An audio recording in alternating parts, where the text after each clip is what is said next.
Recording? Yes. All right, excellent. Okay, we're going to call the meeting to order. We've got a little bit of housekeeping that we need to do. This is our first meeting of the year, so give us just a minute to get ourselves in order, and then we'll be all set. Okay, so per ordinance, the DRC should appoint a chair. It's a chair only, not a vice chair. So I did want to open the floor for nominations for chair for the DRC for 2025. I nominate Evelyn. Thank you. Any other nominations? Hearing none, I will close the floor for nominations. So I will do roll call for 2025 DRC chair to be Ms. Spahn, Ms. El-Badawi, Yes. Mr. Giddings, Yes. Mr. Reinfelder, Yes. and Ms. Spahn. Yes, All right, thank you. thank you. Thank you. All right, now we can get started and proceed in order. If you would like to decide who you would like to bring to the table to present,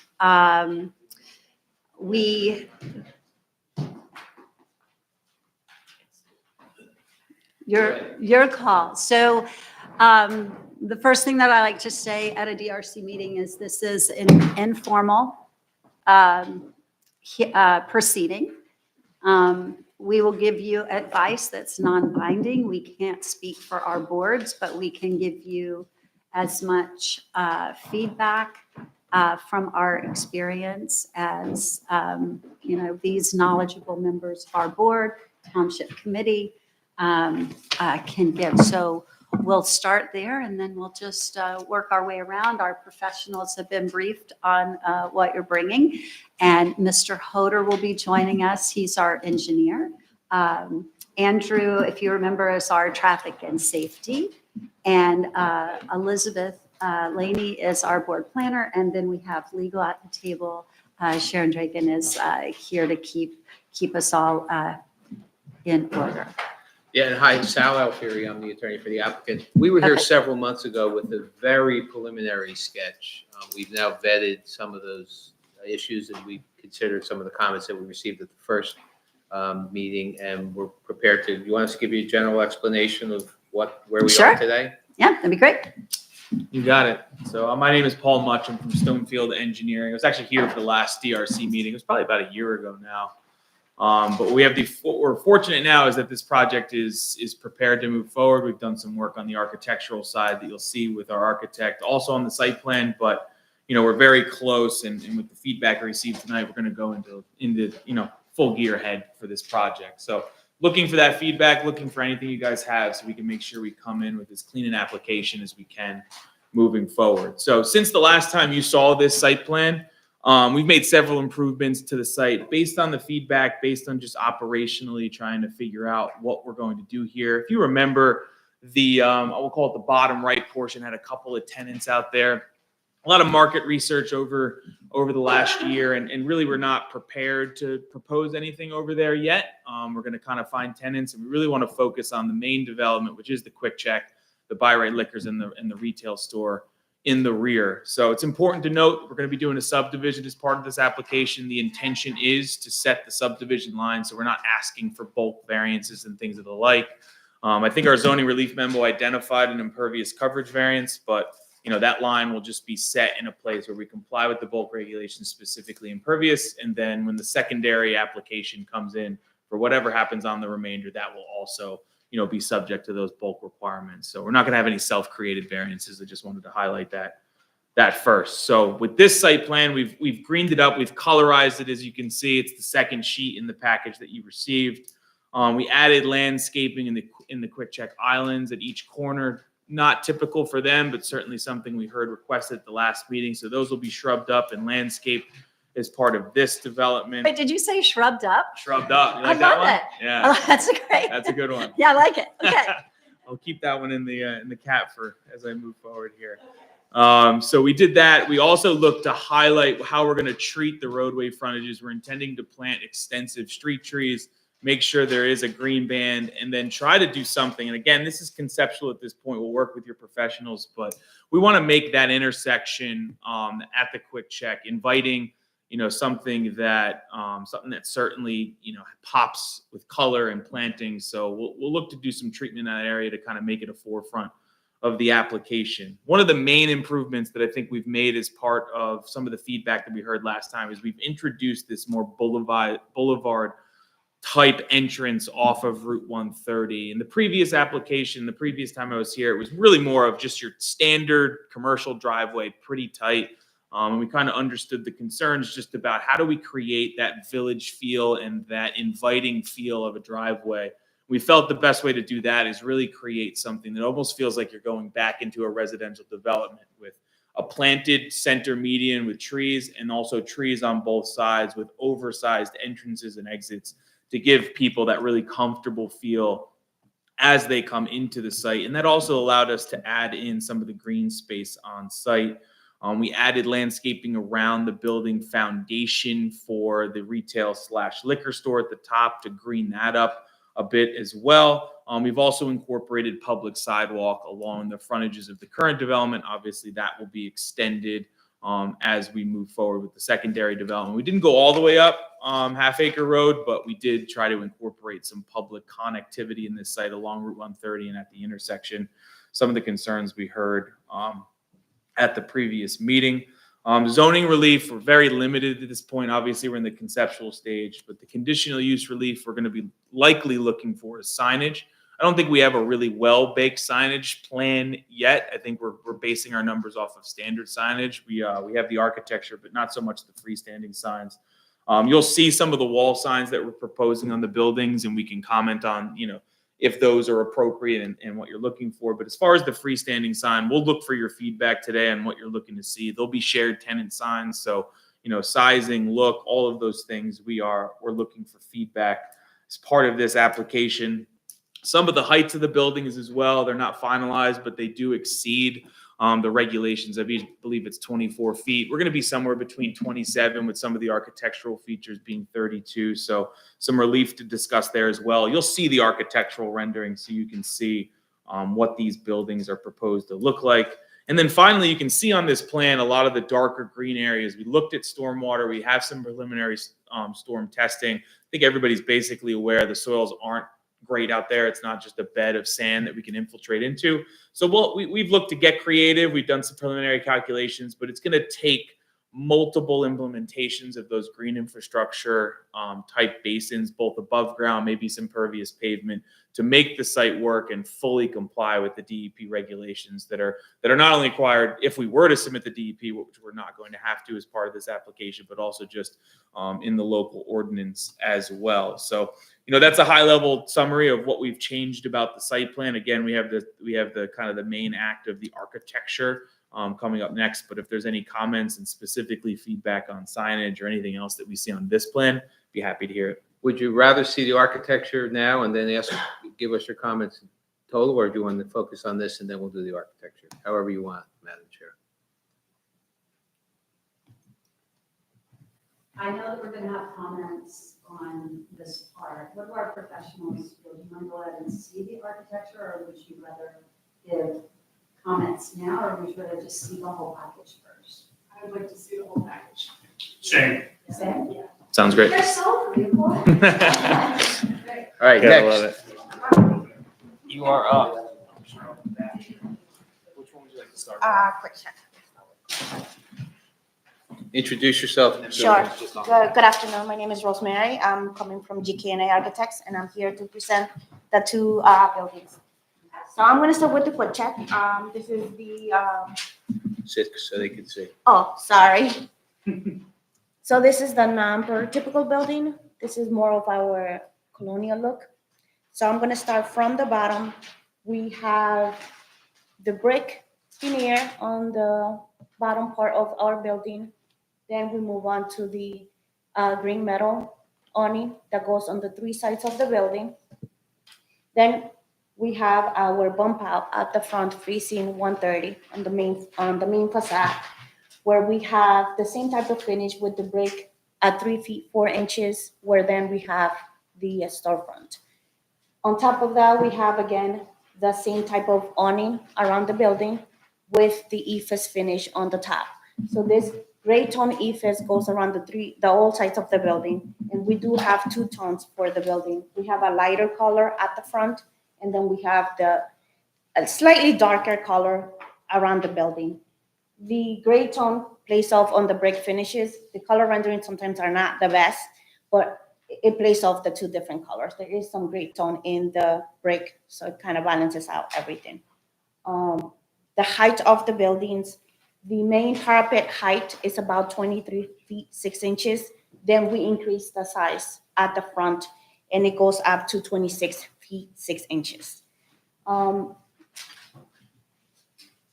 Just to point out, the parapet height, it's meant to conceal all the rooftop equipment that we have on our roof. So it's meant, that's the purpose of having that parapet all around. So we don't see any equipment from the public view. So everything's concealed. We do have some RTU units, some makeup air. We really like that. Yeah, so Yeah. there's no issue with that. 'Cause Okay. I know that's always a concern with Sure. having that being visible. Everything else is pretty much, your typical two entrances at the bump out. You do come in on either side of the building. Same type of storefront, the dark bronze color that we have. And then we have a lot of the windows on the front and also on the side of the building, which is basically the seating area inside the store. For the canopy, this is the gas canopy. We do have the same type of green color from the same green metal. So that carries over and plays off with the building itself, same as the columns on the canopy. We use the same type of brick, and it kind of complements each other. So the signage will go on each end of the canopy, and we selected just two locations for the signage, so it's not all around. It's basically facing your street. And I'm gonna turn it around for the by right building.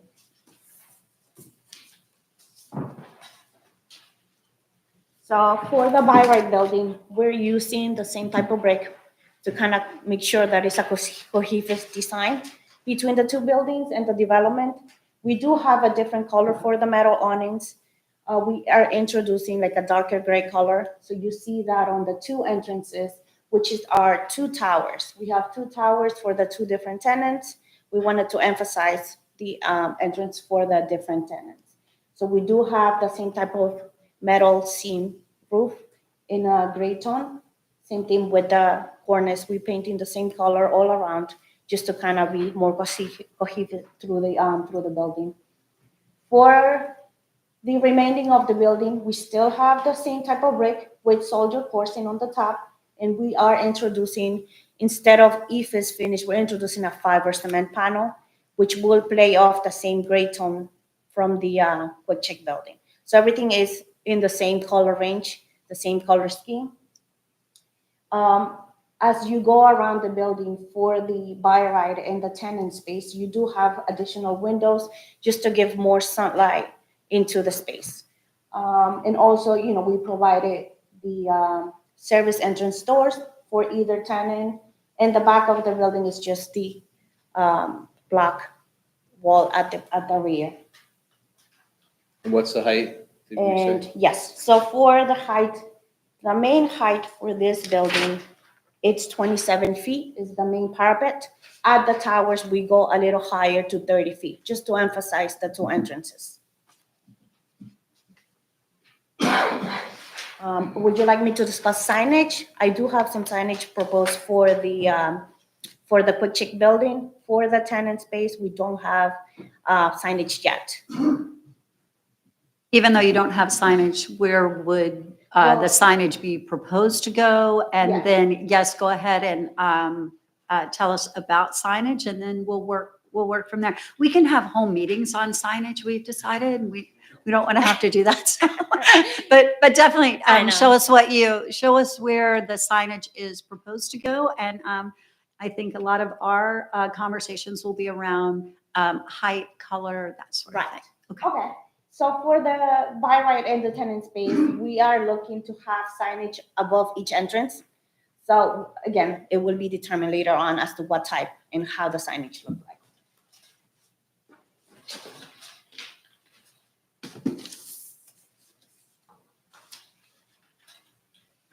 quick check, we do have 2 building signs, one at the front and one facing on the north elevation. So it is the same type of signage, spelling out the quick check with the logo with the Q. So that's pretty much what we're looking to do for the signage. The area that we have shown on this elevations, it's about 104 square feet total. For the building canopies, for the canopy signage, the area for these signs are about 22.6. So that's just for each canopy.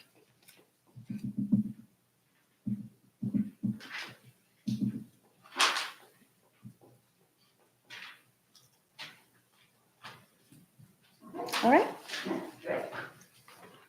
The green color is Quick Check's brand. Yes, That is their trade color. correct. Okay. Anything else that you'd like to present before I release the? I didn't say that. Before I release our professionals to give input. How's that? That's right. No, Okay. that's all. we Is that have. okay? Thank you. Yes. All right, great. Wow, this is a big change from last time. You've done a lot of work. So, Andrew, we're going to start with you because we are dealing with a highway commercial, high speed, and then we've got an intersection, a red light, lots of trucks. So we're going to be very interested in what you have to say. And it's a gateway intersection in the town, for sure. Half Acre Road leads directly to the center of town.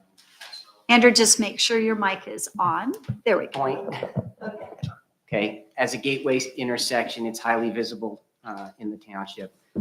I know we've had discussions before at the previous DRC. Some of these items may have been brought up and are continuing to be developed in your plans and traffic analysis, but I'll bring them up just so that we'll need a traffic study. That traffic study should include the traffic on Half Acre Road. Specifically, I'll be looking for the left turn analysis at the driveways. It is very close to the signalized intersection, and there's traffic that's going on there. We may need storage lanes at the driveways. Obviously, there's going to be a DOT access application done for the site. Right in, right out, shared along Route 130 is appropriate. You'll need cross-access agreements, obviously, if you're subdividing and the other property, the only access it will have is through this driveway. And therefore, my assumption is that it will be part of your DOT application or not. If it's a shared driveway, will you be putting any development into the application, or that's going to just be an add-on later? You're saying for the lot to the For east? Yeah, for the lot to the east. I guess it's to the south. South. Yeah, I would, East and the sea. no decision has been made there at this point. I would anticipate that we may do some sort of high generating use there to float it with the DOT just to see what we can have. But at this point, we're focused on what's on the page. Okay. Cross-access easements, left turn. I see you did add frontage sidewalk at the corner there. Does that continue down along Half Acre Road? It does not on this plan, Okay. but if it's something that's desirable, I don't see any reason why it couldn't. I think connectivity would be important, especially if you have the convenience store. And that's kind of leading into my next question. I know there's not a lot of detail around the signalized intersection, but pedestrian provisions, I know you have the sidewalk on the property. Is there any connection to the intersection? And do you anticipate any improvements at the signalized intersection? Obviously, there's discussions that have to go on with the DOT as part of the access application. But I'm just trying to give you a heads up and get an idea of, again, because this is a convenience store, people may want to walk to get their coffee, to get their sandwiches. And there are other retail centers in the area where I believe the retail center has Goddard School or childcare, and there might be some connection and walking. Now, again, that would have to be worked out with the DOT. The intersection is a very wide intersection, has a lot of volume, so work that through with the DOT as to what can be done, what side, where the pedestrian provisions would be located. On site, this is a comment that came up. Will there be diesel gas on site? Low flow diesel, I don't think we're anticipating any truck loading or anything. Not for tractor trailers, and that was brought up, and that was the comment or the response at the last. It will be low flow, not tractor trailers. It will be diesel for like landscape and pickup trucks, for that sort. EV parking spaces. Not sure you're at the point where you're locating EV spaces. I took a quick look, didn't see, but that's something that would have to be accommodated based on New Jersey requirements. Specifically with the gas station, be careful of the location near the canopy and the dispensers. Want to keep the EVs separate from the dispensers if possible. And that's been, and I've heard this from fire departments, that you want to separate the EV just in case something happens. It should not be near the dispensers. Yeah, it makes sense. Phasing of the project, that was more of a question when you had development on the other side, but will there be phasing convenience store and the retail building, the liquor store and the retail building? Will one be done before the other? Is it all going to be done, Yeah, infrastructure put in? I don't think we have a final plan, but my understanding is that the new retail and liquor store will be built first to allow the business to transfer, and then the quick check will move. But obviously, coming out of this meeting, we're going to do a little bit of a deeper dive on the plan from here on out. And we'll report that with our application of what the intention for phasing is.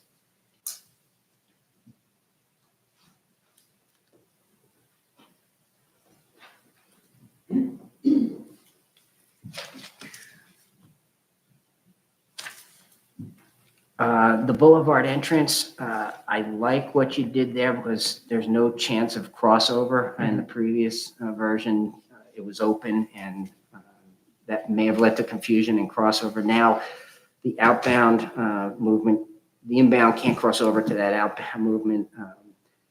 There is only the one shared driveway, which is good. The other right in, right out, that's not going to be proposed at this point, or will it be potentially part of? I see a proposed right in, right out at the other property. You had mentioned that that site may or may not be detailed as part of the access application. Yeah, it's shown on the plan now to show that there is the frontage along the DOT does allow for two driveways. I would anticipate that unless we have something a little bit more final for the tenant there, that we'll hold that driveway until it can be aligned with whatever that development is. So we'll see where we progress to as we come with the application, but really on the concept plan, it's meant to highlight the fact that there can be a second entrance, and the site won't entirely rely on the single boulevard, and we'll kind of look to see what we can do with that driveway as the tenant comes in. Again, if it goes in as one application for both sides of the subdivision, it will be, a larger application. And if this driveway gets approved and the site isn't moving forward, then likely that driveway would be constructed within the DOT right-of-way, the curb cuts. Yeah, it certainly depends. So, as we move forward with the application, if we feel strongly about where that driveway is going to end up, that may be the case. But I think at this point, we're not entirely sure. And there's the one intersection interior to the site. I like how it's brought back in, so there's throat length, both inbound and outbound, the main cross section between that subdivided lots. That's good. whatever happens on that other lot, that's good to bring it back there. Besides that, the typical site plan issues that you'll have to work through, the turning analysis for design vehicles, circulation for the trash enclosures, fuel deliveries.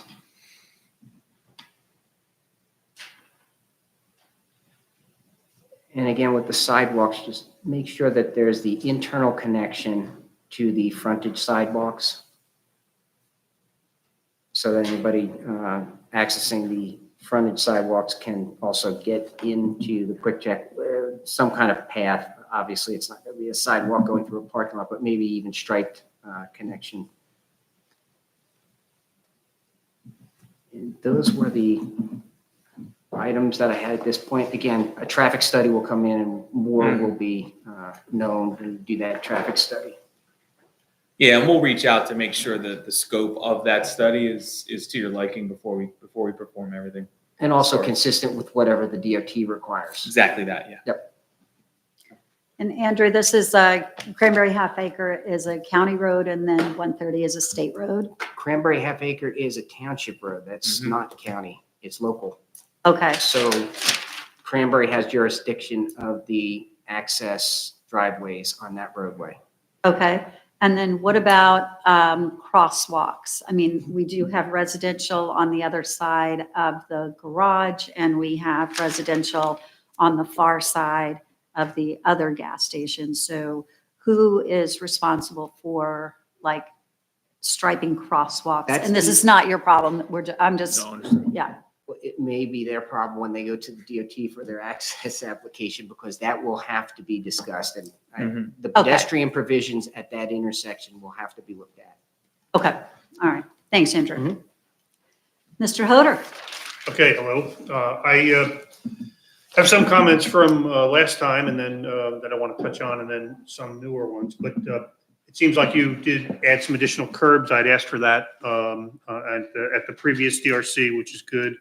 One comment I made was that I didn't like the idea of the trash enclosure up against the building. You didn't move it. Any explanation on that? Because I'd like you to talk to our fire people here in town about whether or not they're happy with a trash enclosure right up against the building. Yeah, certainly. I think, I saw that as I was looking through my notes from the previous meeting. So, I think it's an easy shift to the green space along the subdivision line to Right. get it away from the Right. building. So, yeah, I don't think that'll be an issue as we come in.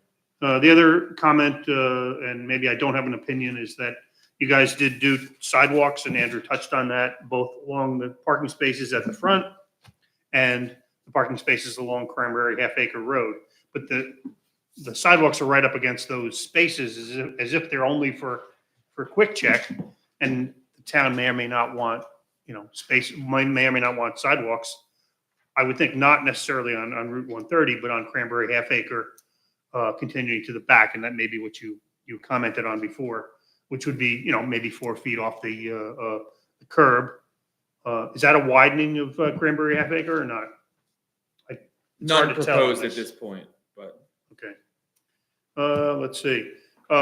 In terms of stormwater, you have lots of little basins all over the place.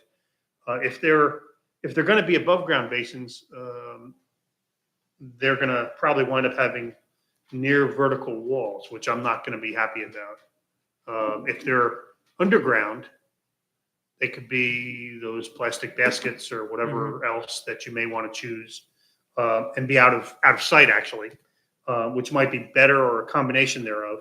But the idea would be, I wouldn't want to see basins with vertical walls with retaining walls surrounding them. To me, that's a little dangerous for anybody falling in. understood. Because then you have to wind up fencing them and putting all sorts of situations to make sure they're safe for kids and dogs and pets and all that stuff. Did you ever figure out a stormwater outlet for this? I see there's a basin in the back. Yeah, I think everything basically flows from, north to south. So we're gonna have to look at that. I think we need a little bit more survey, but I think the stormwater design here is gonna be tricky, so we're gonna spend a lot of time Right, on so you're that. gonna want, okay, so you're gonna have to hold a lot of it on site for a decent period of time and then, Yeah, and that, the one in the back, I think, is a detention basin. Was built as part of yeah. that previous, development. So you'll have to be careful about how you, discharge to that basin. Let's see, the only other thing I have is that, if you come in like this without the future development on the south lot, I'd like to also have none of the south lot impacted by either basins or anything really to speak of, even entrances, so that area stays wooded as it is in case no development ever happens. Mhm. You know what I mean? You show 1, 2, 3, 4, 5 basins on or partially on that lot. And I would hope you don't need any of those basins for the development on the north. Yeah, if there is, the only caveat I have to that is that, the soil tests were pretty variable over the site. If there is an area on the future development that has, positive soils, that potentially we size it for both and we use it as a shared, maybe towards the back. That's the only reason I would see us going onto that lot. But, we're going to be searching for the best soil on site to make sure we're getting the recharge. So if it happens to be on that lot, there might be, an easement of, a shared basin at the rear somewhere. And that's the only, that's the one thing that I want to have considered for this. Yeah, clearing trees and vegetation in the rear is probably better than clearing Keep it in that the to a front. Yeah. Yeah. But I'd rather, if we can leave it fallow the way it is now, Mhm. until there's a future development, because then we can focus on that development separately, and maybe a little bit better, once we know what's going to go there. Got it. I think that's all I have. Thanks, Dave. I do think that's for our purposes, if you're not developing the other parcel, it's cleaner for us to not consider that. Mhm. Got it. But it just depends on where you go with it. Dave, thank you. All right, Liz. Okay, thank you. So just a couple of things. One is that I know there are 3 conditional use standards you don't meet, right? So it has to do with the canopy signage, the freestanding signage, and the height, right? So those 3 things are all triggering the conditional use variance. There's also a number that wasn't in your zoning table. There are a number of design waivers that would be required based on what you're showing us right now. Mhm. And so I wanted to go through them with you right now, so you don't have to do it at a later time. Well, maybe you will again, but just to get an understanding of why you maybe made certain design choices. And there's certainly maybe people on this committee would be curious to know why certain design choices were made. So the first one, and this is an internal contradiction in the Mhm. plan, or in the ordinance, which is what the maximum setback is. And Yeah, it's the in the 90. design waivers, it's 90. In the design section, it's 90. In the zoning, it's 100. So if right now you're compliant with the 100, so you would need a design waiver for 90 unless you can meet 90. Another thing that you would need a design waiver for is walkway connectors sort of intra the site, particularly between the Quick Check and the by right and future building. And there's a couple of standards that we have with regard to, it has to be highlighted with contrasting paint and or textured paving and a slightly raised bed. So I'd like, you to take that into consideration, and particularly with the idea that hopefully people will want to go between the two and that there be sort of some safe pedestrian connection between those 2 areas. Yeah, I think there's a lot of opportunity to introduce those crosswalks. So.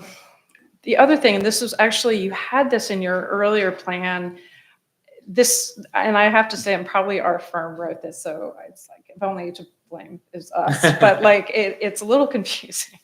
But we have the standard that you can have 1 bay of parking, along the front, sort of abutting the street, the front roadway. And it can be up to 60 feet wide, 60 feet in depth, which I think you meet that standard. But then it says the remainder of the parking shall be provided to the side or rear of the building. And in your earlier iteration, the parking that was sort of in the northeast corner of the site, sort of behind the by right, if you can see, you didn't have that there. It was like the parking began a little bit further into the site. Okay. That's just something to think about. It may not matter so much to the reviewing board, but that's just something that I would probably flag in my letter.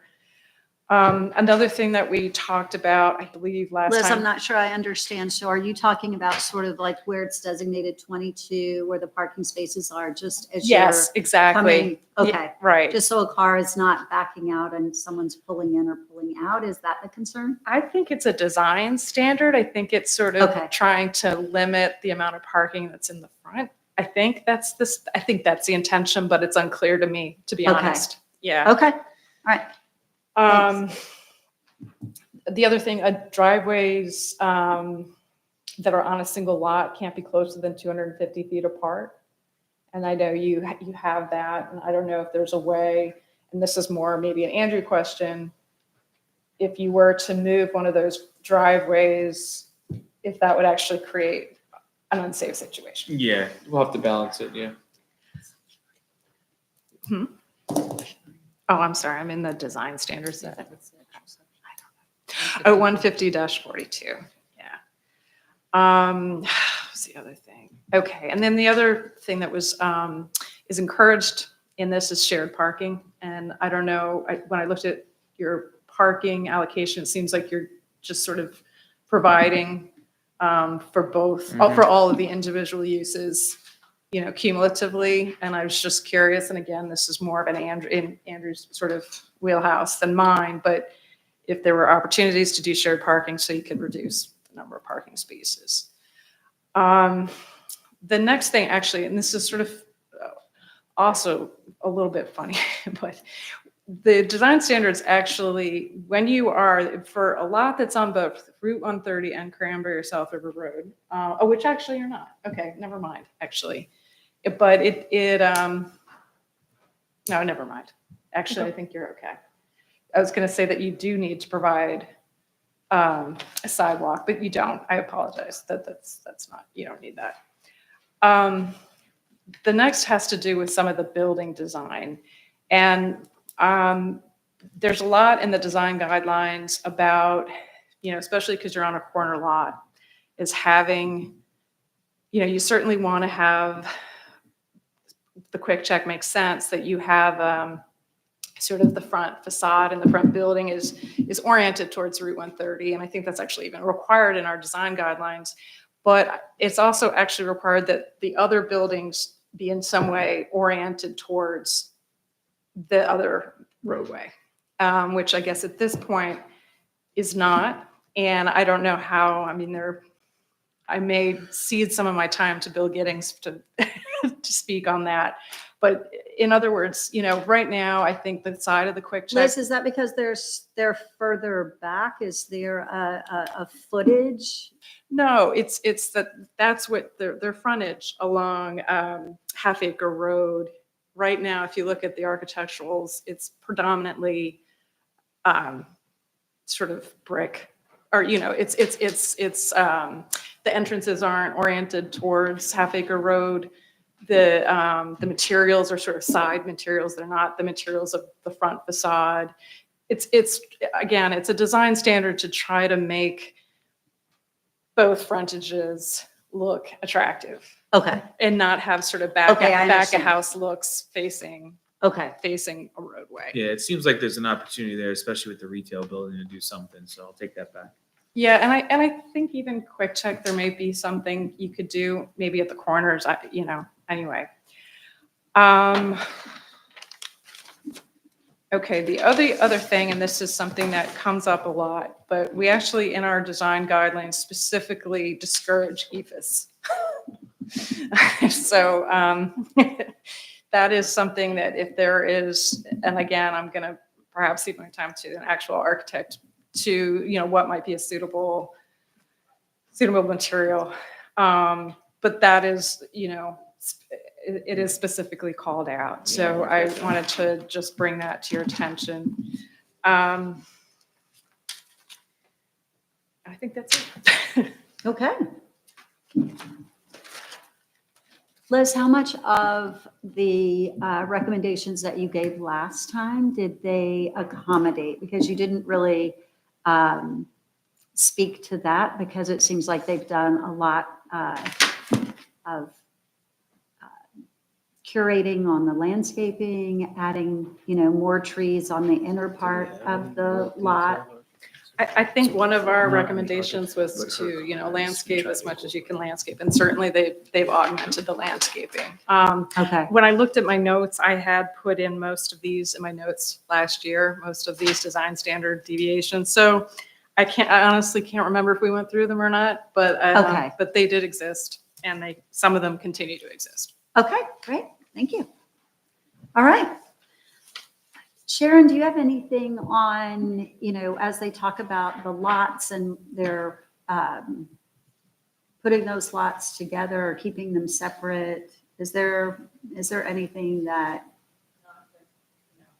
Based on what I've seen so far here. okay, I do have just I'm throwing it out there, it has nothing to do with law, okay, but what's your plans regarding, I mean, you're in an area in warehouses, so how about trucks, are you trying to not serve truckers, or what are they doing for parking?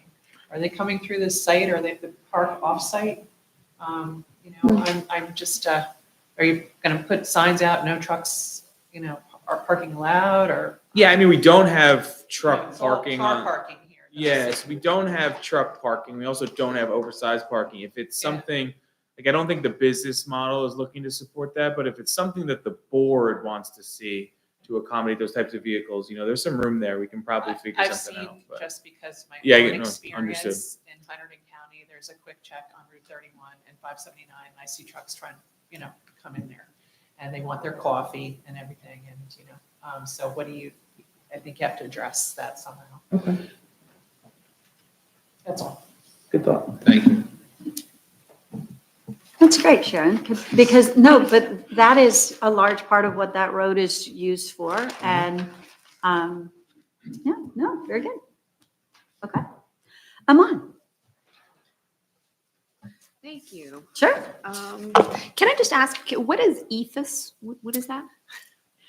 And let me just get the exact, it's a building. Do you want to explain it? It's an acrylic finish over either insulation or cement board, try to look like stucco. Okay. And it doesn't mean, it's not one of our standards. Well, it's specifically discouraged. Okay. Yeah. Thank you. More from the standard of it looks great when it's put up, but it just doesn't have the life legacy as far as holding up, Okay. if you talk about the Three Little Pigs, this would be the House of Sticks. I mean, Yeah. or straw. And is that a fair statement? Just from a longevity standpoint, and that's something that we're pretty adamant about, is that the quick check looks good when you put it in, and it looks good 20 years from now, and that so that's sort of what we're after. So that's why we discourage, but we also don't want to put a hardship on, but that's why it's discouraged. All right. Perfect. Mhm. I think I have two or three questions. Okay. When we talk about the signage for the different buildings, is there a uniformity to these signs? Like we've got the buy right and the proposed retail and then the quick check. Is this board looking for uniformity, at least in size? I Well, think they that- have their branding. I mean, you know what I mean? Like Quick Check has a very, definite circular sign, and Buy Right, you recognize the Buy Right logo. So, I mean, But the size of the sign. I think what we could request, if you to look at, particularly with the retail building in the back, is that the signs sort of, we understand that there's going to be certain branding that you have to accommodate, but that they be sort of hung at this same height, Okay. be essentially the same size. So there's not internally lit. It's, yes, exactly. Okay. And so it's not, we understand that certain people, certain businesses are going to say, we need our branding, we need our colors. But if there is, at least doesn't look so haphazard, that there's a certain deliberateness, I guess. Thank you. Good question. I wanted, just as we're talking about trees, and there was a conversation about removal of trees or not removal of trees, just I wanted to point out that we do have a tree ordinance, and that, certain diameter of trees that are removed have to be replaced. So please consult that. And I was looking on the Google Maps, and it looks like there's a bus stop, a public bus stop on the property on 130. I'm not definitely aware of that, but it's certainly something that will be a big part of our DOT application. Okay. Perfect, thank you. I don't think there's any intention to remove that. If anything, we'll accommodate it. Perfect. But of course, there would have to be a pedestrian connection to that. That would be worked out with the DOT because it's in the I don't DOT. believe there is a bus line that stops in Cranberry anymore. There Anymore. might have been in the past. I'm sure DOT would be on top of that, but I had this conversation recently, Mhm. I believe, and I don't believe there is any bus that stops in Cranberry. It's a but checkable fact with the DOT. Mhm. So, before we build anything to that, I do know a lot of the warehouse people do stand on 130 and wait for rides or wait for different things. But it's my understanding that there's not a bus. Okay. And it's certainly not a school bus. No, not a school Right. bus. I would imagine it would be a public Yeah. bus to transport either between the warehouses or something Yeah, like my that. understanding, there's no like county, city, or senior public bus that comes through Cranberry. Is there a or that shelter out there? stops. when I you're don't see saying- a shelter. I just No, saw okay. the icon on here, so I was a little surprised. And I don't know whether it's something that, is proposed, but it hasn't been realized yet. With our conversations at the traffic subcommittee, Mhm. the state sort of comes in and says, we'd like to put a public bus here. And then it's up to the logistics of that space, whether it can accommodate or not. So I don't know what this is. And that should be discussed with the DOT, and if it's not Mhm. there, somehow it should be removed, because we don't want people thinking that it's a stop and they're standing there dropping people off there. That's Yeah, all I- I mean, there used to be a bus that came down Plainsboro Road. It was a small vehicle and it went to the train station and a couple other places. And it didn't have any shelters or signs. But it did run, but I don't know if it's still running.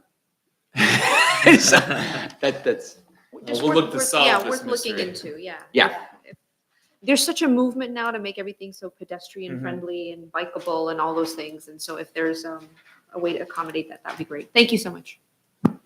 And didn't we have recommendation for, I want to say one of our warehouses where they had to go back and put in sidewalks because it was a state recommendation. We didn't require it, but then when they went to the state planning board, then they were, the state or county planning board, then they were required to do it. And it was a warehouse. Might have also been Audi, when Audi came back to put their fencing in. Audi and possibly Home Depot, not sure, but I remember there were a couple of warehouses and we didn't require it. But I want to say it's the county, Andrew, no? Possibly the state, because the state is requiring sidewalk within, There they're it is. trying to do the connectivity. Okay, Now, they do have sidewalk here, but Dave's comment is this is more like on their property for the parking. The DOT may also say you need some along the frontage. Again, the practicality and the safety of that would have to be incorporated into whatever design comes out. But I know the DOT is looking for sidewalk. They don't want people walking on the shoulder or walking close to the roadway. So they are requiring that. Paul probably knows this through other applications. They have been leaning towards requiring sidewalk. And we would then have to look at whether the double sidewalk up against the parking and a frontage sidewalk would be necessary, both. Maybe it's one or the other that would serve as okay. connecting. Thank you. Better to find out now, better to know now, Yeah, but certainly. we're going to get there. Okay. Mr. Gettings?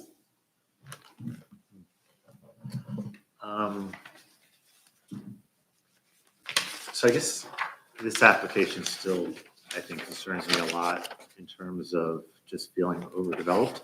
And I think a lot of the comments that were brought up, kind of the inherent reasons why I think those issues are being brought up is it feels overdeveloped. I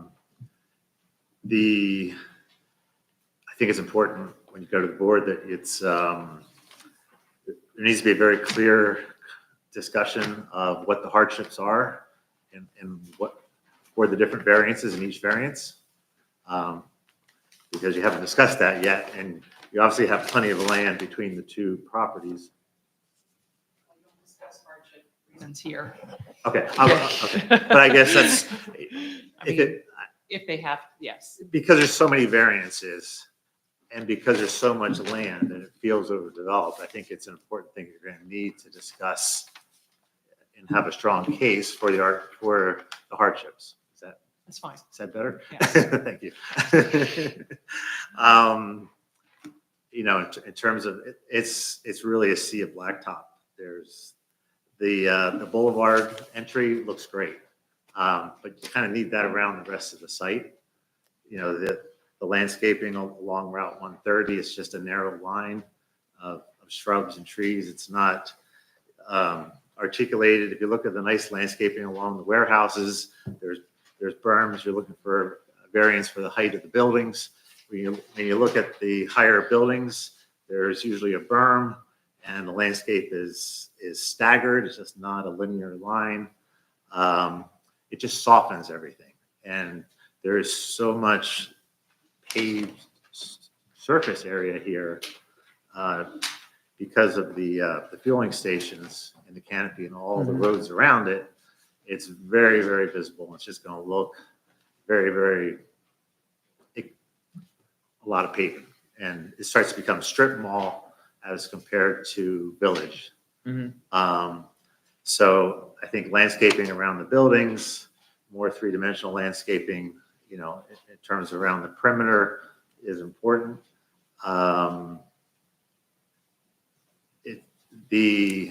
I think the design of the water retention is very, very important, what that looks like. It'd be good to have renderings, 3D renderings from 130, you know, so to help the board members understand what it's going to look like, that it's going to look good and look more village-like. I think, again, if you look at the more recent types of buildings that have been built on 130 with the design standards, it's the 7-Eleven, the Dunkin' Donuts, they feel more village-like. It doesn't feel like a strip mall.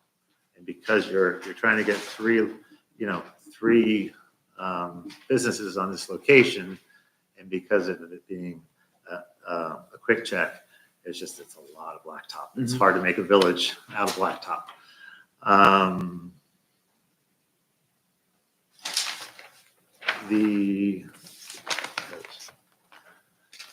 think it's also important to talk about the residential neighbors. You know, there shouldn't be residential neighbors are next door. I don't see really kind of that addressed with the landscaping and the screening. Talk about the lighting. You know, somebody looking out their bedroom window shouldn't see a direct light source. So you know, how you handle the lighting and is very important, I think. I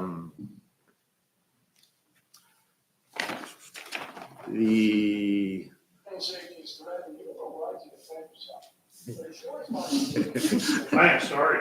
I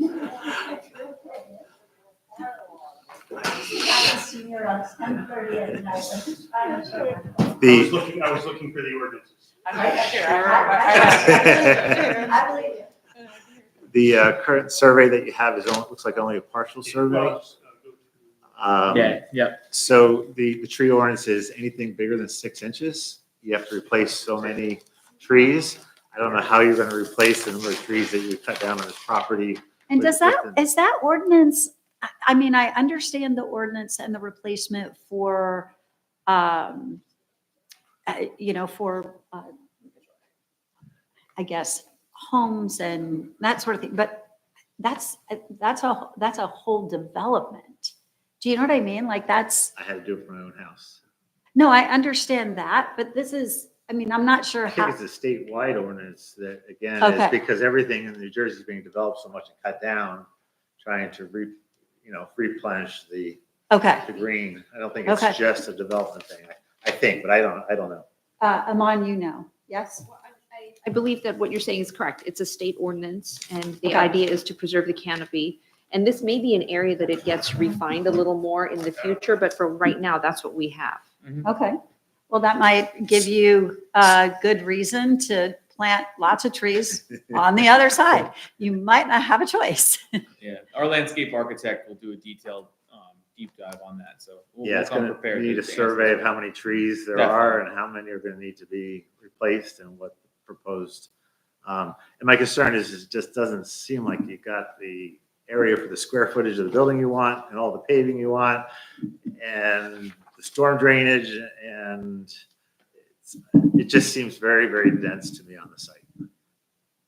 Especially given that you're asking for a subdivision, that if you weren't doing the subdivision or you weren't doing a third retail building, it seems like you would have more than enough room Mhm. to develop it without the variances and within the design standards. Chairperson, could I just add something? No, Okay. of course. Well, I went out and got my iPad so that I could look up the lot coverage requirement of 60, which is 60%. Did you Okay. do a calculation on what your impervious coverage is on the site? Yeah, and I think it actually came up as a variance in our zoning relief memo. I think that's what Bill was saying. 65. But we It's showing will, 65. I mean, you can't come to a board with a self-created impervious coverage variance, so we will comply with the impervious coverage for this development. I really And like the way obviously you look- said that because that's so true, but Yeah. yeah, When I was looking at it, I'm like, we'll Okay. make sure that it complies. okay. We are not gonna request bulk variances as part of this, other than some of the minimum and maximum setbacks, some of the discrepancies, but we'll make sure that it's zoning relief free from that standpoint. So there'll be waivers, not variances, you're saying? Yeah, that's correct. And might be associated with the conditional use. Yes, yeah. Really, we see the bulk of the variances that will come in for in the discussion. Like we said, a full meeting on signage, but I don't intend to come in here with an impervious coverage variance. Thank you. I think in terms of, the design centers and the design, well, I guess two things. One, we're talking about trucks. How do they are going to come whether you want them or not. So how can you, it's not necessarily that we're encouraging it, but it's the reality of your location. That said, that's going to create even more of a sea of blacktop, which is, and impervious. So I think you have to really think about signage, where you're going to allow them to come in, where you're going to allow them to park, how they're going to get in and out, the turning radiuses, It's doable. yeah, they just need to kind of show it and think it out, because I'm not sure how to solve it personally, but Yeah, well, That's it's our a- job. It's a big challenge. Even, Yeah. even though we said, as far as diesel, we didn't want truck diesel But we know to that Sharon's Customers point. will be, Also, it's a business and, that's a big Folks are gonna pull clientele in for a going. sandwich. It's a Yeah. convenience store, Yeah. Okay. I think also in terms of the design standards, I think, that's what's weird about the rear building is that it's facing the back of the convenience store and, the dumpsters, and it's, design standards, the intent of the design standards is that it should face, I think, Cranberry, Half Acre Road in terms of the frontage. By creating two tenants, you're Yeah, in a bigger building, you're creating that problem, whereas, so I think you got to solve that better and address the Yeah. design standards, because design standards have a purpose, and I think Mhm. it relates to this proposed layout. In terms of the architecture itself and the design standards, can I interrupt for a second? Sure. I have a 6:30 in Freehold and a 7:30 in Old Bridge. So I'm going to invite when it rains, it pours. I'm going to invite Rosemary to sit there. She's the architect. She'll take the rest of the notes. I apologize, but thanks to see you all hopefully soon. Thanks. Good luck, Paul. Thanks. Sometimes we do get through in an hour. Because it's a large island. Go ahead, Bill. You know, so under the design standards, you know, you were talking about, I think, the fiber cement panels. I'm afraid that's more like ethos or, you know, the acrylic finish panel.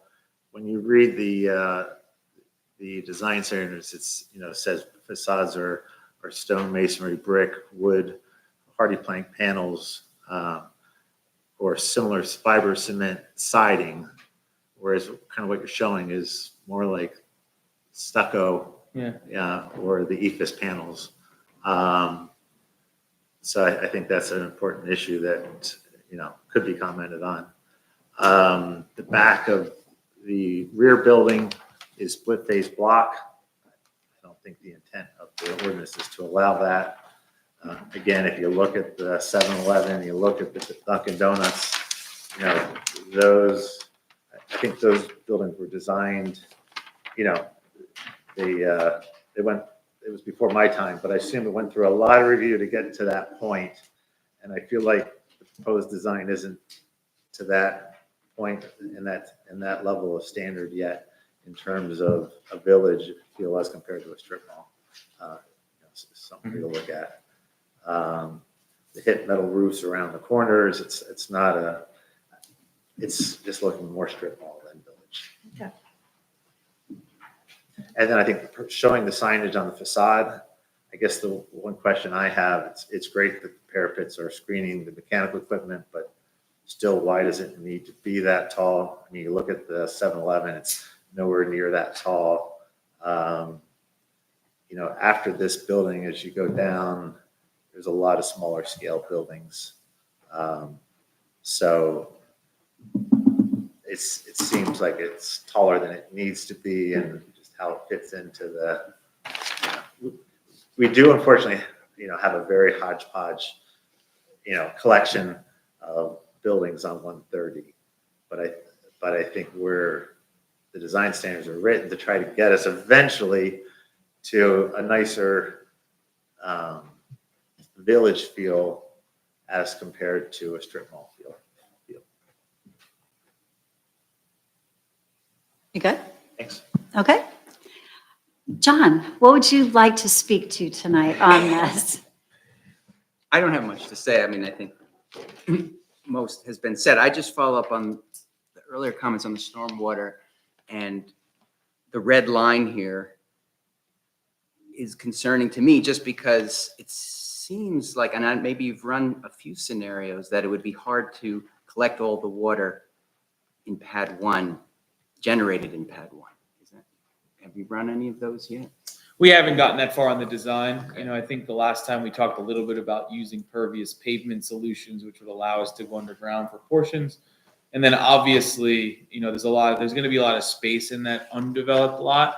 And also we have to do another round. Our last soil testing was in 2018. So there's a detailed soil testing effort that's going to happen, and we're going to search for the good soils and target those with our stormwater. So, you know, we just wanted to highlight that it could be anywhere. You know, hopefully it can all be contained to one site. But if we find a really valuable area of soil, we're gonna use it for that. I think there is sort of a swale. I don't know if it's natural or not, right? A little bit. Yeah. Just inside pad 2, right? There's a little- And okay. we did have the DEP look at that, and this is all in compliance. But yeah, there is an area there. I mean, so that's the only thing. I mean, going forward is, you know, and I couldn't do this calculation with 60% impervious and this roof and so forth, you know, what would be required for that? Plus maybe a little bit of the pad 1 over here, you know, that seems like it would be difficult, but I couldn't make that calculation. But that's my only comment is, and I'm sure you're focused on that. But yeah, underground would make sense if you can do it. But I guess, and I don't know the extent that the planning board asks these things, but getting all that water taken care of would be, I guess you'd have to just show the calculations, right? Is that what it comes down to? Yeah, but I guess the other question I have too, that part of the lot is totally wooded. So, by developing the one so dense, you're kind of postponing how you deal with the tree issue to develop the other lot, because the other lot is totally woods.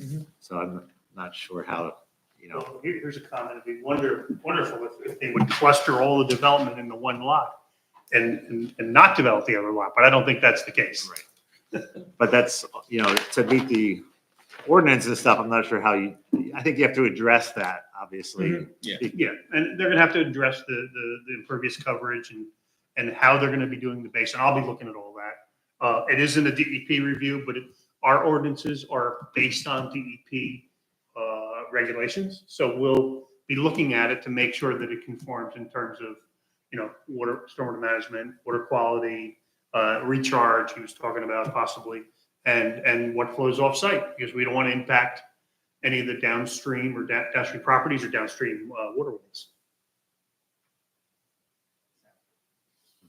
Are you good with that? Thank you. John, we appreciate you being here because we want to make sure that the environmental commission is aware, and if Yes. there's any more information that's needed, it's good for them to know now when they have time to pivot and to work on it. And if you have any information around this site or the waterway that's behind it that, we would be sensitive about, then that's really important for you chefs. Yeah, I think it's good. It's good, and it's learning for me too. All right. Thank you. Thank you. I just have a few closing comments, but first of all, I am so happy that By Right is getting an opportunity to be rebuilt. They are a company from Cranberry, and we want to support them, and they've been here for many years. And so I really want to support the work of this in order to support them. A question about By Right and this 10,000 square foot space.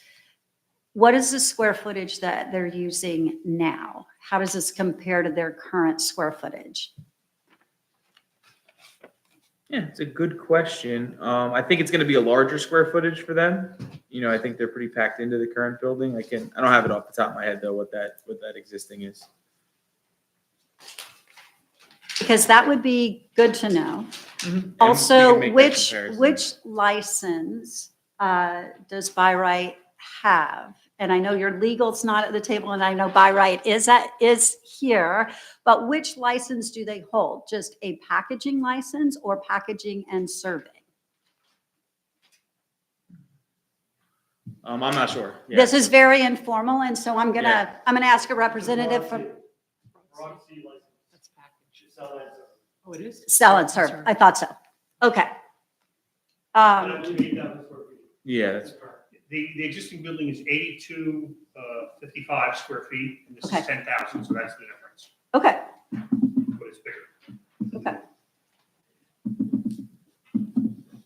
So my question on the developing of the site is that if they have a package and a serving license, is that something to consider when you're looking at two buildings? Is there, a different opportunity for them to sell and serve?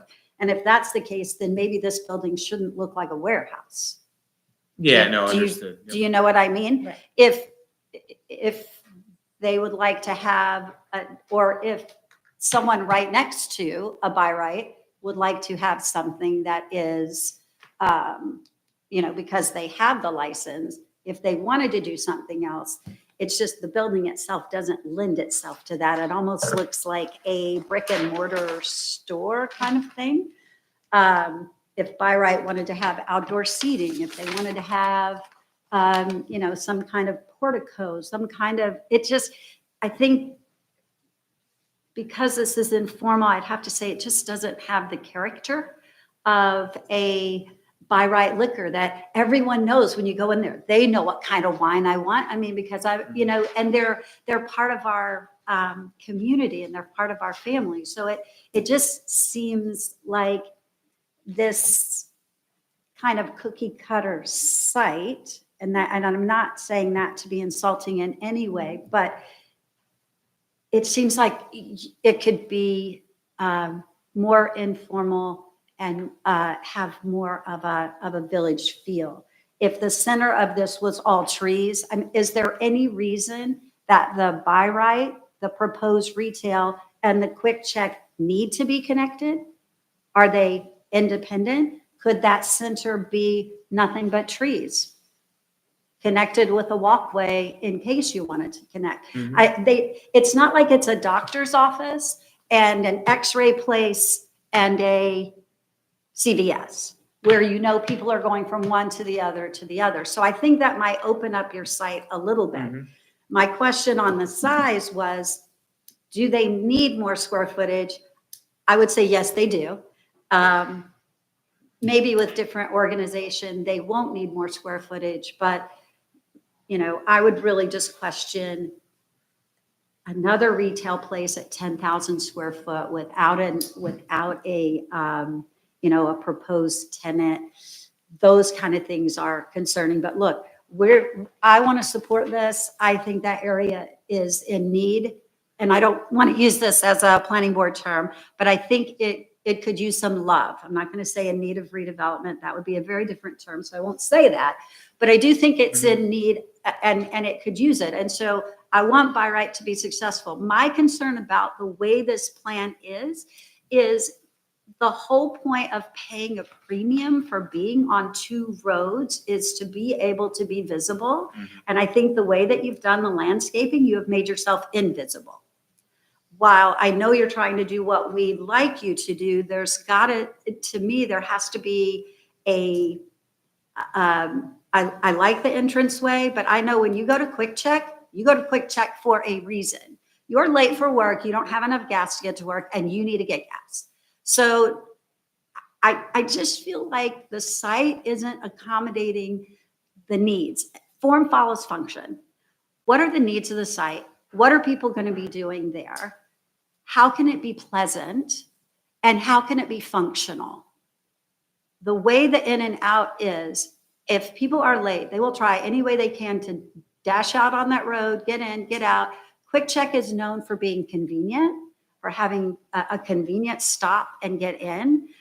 So I just think the function of the site needs to be thoughtful. I mean, the 2 square boxes at the back, honestly, I mean, unless it's a financial hardship to do anything else, it just seems, if this was back on Half Acre in the Warehouse District, I would say, whoa, this is beautiful, right? So because of where it is, because it's a gateway, I really feel like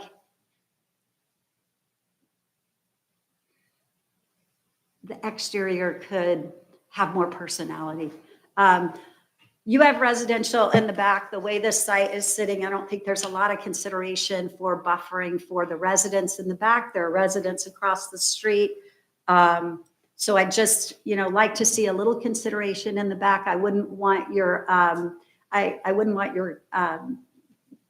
dumpsters right against the backyard of that house to be picked up at 5:30 in the morning. Just like to see some of those kind of considerate types of things. Other than that, the height of the Quick Check, especially if you do have a lot of landscaping and trees, the height of the sign, because you're on Route 130, I can't speak for the board, but I'd give you that because you're on a main thoroughfare. And to me, highway commercial is a little different. And I would want to make sure for your success that you can be seen. I'd want to make sure for By Right success that they can be seen. We're pretty timid on our signs. So the sign on your building is important and what that looks like and where it's recognized and the turning and all of that. So I think you've been given a lot, but I don't think you're as far away as you were the last time you were here. Inching closer, inching Right? closer. And look, we're going to be very sensitive about this because it is at a, you're not in the warehouse district, you're not in the light industrial. You're right here on this highway commercial, but look at the Dunkin' Donuts. That, that has come out really well. Now, mind you, it was just a T with a bunch of broken cinder blocks in it so that we had no place to go back up. But I think they've done a really good job with the site and maintained their logo and their mission. So we want you to be successful. We want Buy Right to be successful, but we also just think that you could do this a little differently. And I think that's about it. Yeah, that's it. That's all I got. So anything else from the professionals? Anything else you want to leave them? Yes, Andrew. I have a question. It might not be traffic, it might be legal, or it might be, when you brought up the serve and sell liquor license, is there any precluding a gas station with a serve on the same lot? I don't know. I mean, that's not a traffic question, but I know they sell, I mean, I've seen even where liquor stores are in the convenience part of a gas station, but I don't know about You can serving. also buy beer at a liquor store. I mean, You- I don't know if you can at Quick Check, but I mean, You can buy, Many yeah, gas there's other stations you can states buy. and whatever that have that there, but it's the Can't you- serve part can't you that I buy was, beer at a gas station in the US? I mean, in New Jersey? I don't know if it's in New Jersey. you I don't can. think so, no. But I'm more concerned about the serve end of things, and I don't know. And it's not necessarily traffic per se, but Mhm. maybe that's more of a question for the operator and what's in their Yeah. license with the Yeah. operation. I think the only thing I mean, that's an outside agency kind of thing. Right. It's like not really in our purview of the board. However, does it change parking at all? Because now you could be sitting there and, you're consuming. So now you're not just in and out. Okay, we're beyond our purview, I think. We're gonna stop. We're gonna stop and again. I'm gonna look at. We're gonna stop, We'll just but, bring it- yeah, I just, those are all of our comments, but, Robin Talou is our secretary. She is very, incredibly adept at all of, the variances, all of the checklists, all the things that you need. So don't hesitate to reach out to her. She's incredibly helpful and incredibly accurate. So, reach out to Robin if you have any questions from tonight's conversation. Again, non-binding, but I am so glad that you came because I think at the end of the day, you're going to get there. And I think at the end of the day, you're going to come up with something that is going to be successful, but that I think we'll all embrace with a lot of success. So, okay. Absolutely, really appreciate the feedback. Yeah, sure. Thank you. This is always the fun DRC, There's nothing worse than silence, Thank you for your time. Thank you. Good night. Yeah.